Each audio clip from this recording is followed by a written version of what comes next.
खनन माफिया की धमकी, एसडीएम आए तो जेसीबी से कुचल देंगे। सोशल मीडिया पर ऑडियो वायरल होने पर मचा हड़कंप। बता दें, जनपद मैनपुरी के क्षेत्र किसनी में अवैध मिट्टी खनन के विरुद्ध अभियान चलाने से जेसीबी संचालक रोष में है। दो युवकों का एक ऑडियो सोशल मीडिया पर वायरल हुआ है, जिसमें एक जेसीबी संचालक एसडीएम को आने पर उनकी गाड़ी को जेसीबी से कुचलकर वापस न जाने की धमकी दे रहा है। ऑडियो वायरल होने पर हड़कंप मच गया। क्षेत्र में आधा सैकड़ा जेसीबी से रोजाना रात में अवैध मिट्टी खनन हो रहा है। एसडीएम प्रसून कश्यप ने मिट्टी खनन करने पर बड़ा अभियान चला रखा है। एक सप्ताह पूर्व उन्होंने पलौड़ी में अवैध खनन कर रहे 2 डंपर व एक ट्रैक्टर को पकड़कर भारी जुर्माने की कार्यवाही कराई थी। एसडीएम की सख्त कार्यशैली से खनन माफिया सख्ते में है। खनन माफिया रात में तहसील के आसपास एसडीएम की रेकी कर रहे हैं, जिससे कि उनकी लोकेशन पता चलती रहे। बुधवार को सोशल मीडिया पर 2 व्यक्तियों की कार्यवाही का ऑडियो वायरल हुआ है। वायरल ऑडियो में एक व्यक्ति एसडीएम के आने पर गाड़ी सहित कुचलने की बात कर रहा है। उसने अभद्र भाषा का प्रयोग करते हुए एसडीएम के आने पर जिंदा वापस न जाने की धमकी भी दी है।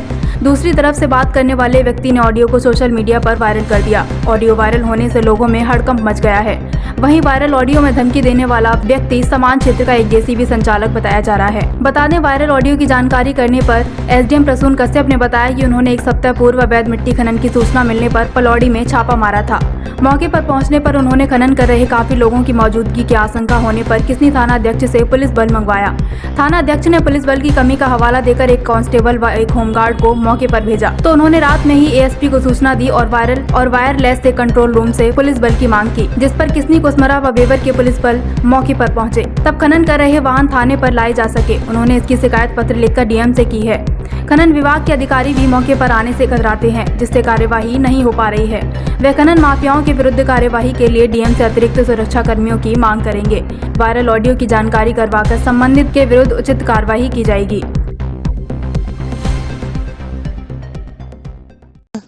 बने विभाग की खाई खोदे क्या है बताओ, एसडीएम साहब पकड़ ली। बने विभाग की हैं नहीं तो उनकी गाड़ी पे चढ़ा दी एसडीएम साहब के लिए जाई मुंह में।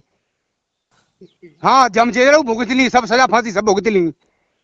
जिंदा नहीं जाए यंते थे हम पछे नहीं आ रहे मशीन के। एसडीएम साहब तो एसडीएम साहब सोशल मीडिया एवं प्रिंट मीडिया के माध्यम से वायरल वीडियो संज्ञानित हुआ है। ये तहसील किसनी के संदर्भ में है संज्ञानित वायरल वीडियो। उसके संदर्भ में संबंधित एसडीएम जो कि एसडीएम किसनी है उनको तत्काल निर्देशित किया गया है कि जांच कराते हुए अपेक्षित विधिक कार्रवाई तर्कसंगत ढंग से सुनिश्चित कराएं। इस तरीके के चला रहे हैं, काम कर रहे हैं, इसी के संदर्भ में तो कार्रवाई करने गए थे, जैसा संज्ञानित हो रहा है वायरल ऑडियो से, और उसी के संदर्भ में दोबारा उनसे कहा गया है तत्काल सख्त से सख्त कार्रवाई अमल में लाएं। जिसको आप जांच की बात कर रहे हैं उन्हीं को जान से मारने की धमकी दे रहा है दबंग व्यक्ति। वो धमकी जो दे रहा है वो संबंधित एसडीएम ही तो है हमारे, तो उन्हीं को जांच करनी है, वो जांच करें अपने स्तर से और कार्रवाई करके अवगत कराएं। ऐसे खनन माफिया के खिलाफ कैसी कार्रवाई करेंगे आपका प्रोडक्ट? तो दोनों बार वही कहा, सख्त सख्त कार्रवाई एसडीएम अमल में लाए। बेसिकली काफ़ी लंबे समय से हम लोग पास शिकायतें आ रही थी, खनन माफिया क्षेत्र में खनन कर रहे हैं। इसके लिए 1-2 बार जा करके देखा भी गया था, तो पर्याप्त तैयारी के साथ ना जाने की वजह से कभी कोई भाग जा रहा था, कभी कोई दिक्कत आ रही थी।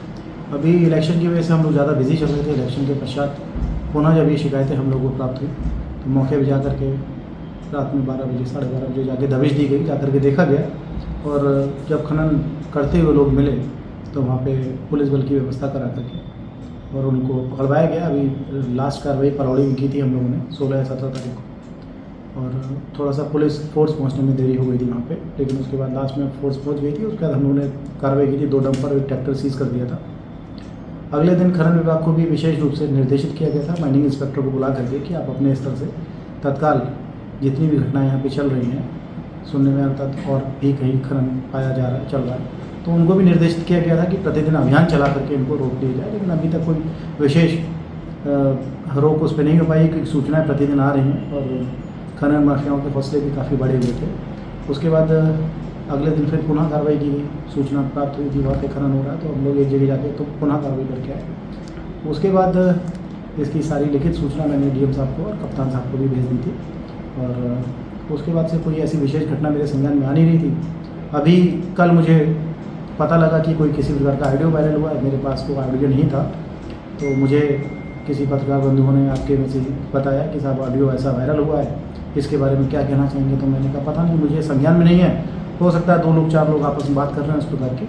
लेकिन आज सुबह न्यूज़पेपर वगैरह देखा तो हम लोगों ने इस प्रकार की खबरें देखी जिसके अंदर इस ऑडियो के बारे में विशेष रूप से जिक्र किया गया है। उसके पश्चात मैंने ऑडियो मंगा करके खुद भी सुना है, उस ऑडियो में कुछ आपत्तिजनक बातें बोली गई हैं, जिसमें मेरे लिए भी गलत भाषा का प्रयोग किया गया है, निश्चित रूप से गलत है, जिसके लिए सीओ साहब को भी बोला गया है। सीओ साहब के माध्यम से हमने इंस्पेक्टर के पास भी थाना किशनी में जितनी भी पेपर की कटिंग थी और जितना जो ऑडियो वायरल हुआ उसकी एक सीडी बनवा करके भेज दी है, और तत्काल ऐसे लोगों के ऊपर यदि आइडेंटिफाई हो जाते हैं मुकदमा दर्ज किया जाएगा ऐसे लोगों के ऊपर और कार्रवाई की जाएगी। अपने स्तर से जितनी भी कार्रवाई बेहतर हो सकती है मैं कोशिश कर रहा हूँ।